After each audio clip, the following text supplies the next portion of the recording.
When I wrote my dad's obituary, I didn't mention my mom and exposed her years of abuse and neglect. When my dad passed in 2022, I wrote his obituary. I chose to leave my mother out of it completely. For over 15 years, while he was chronically ill, she treated him horribly. She told everyone they were separated, flirted with men online, talked about running off with someone else, and drained him financially while he could barely get out of bed. She took advantage of every part of his decline.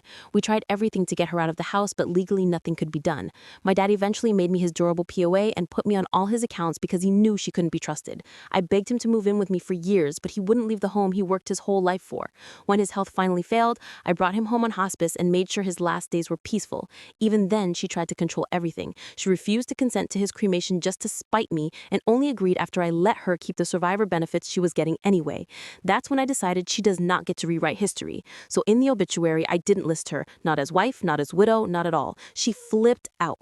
Family and friends asked why, and I told them the truth. The abuse, the neglect, the manipulation she hid behind her fake victim act. And just like that, the image she built for years completely fell apart. People might call me petty or the villain, but after everything she put my dad and I through, I'd do it again without hesitation.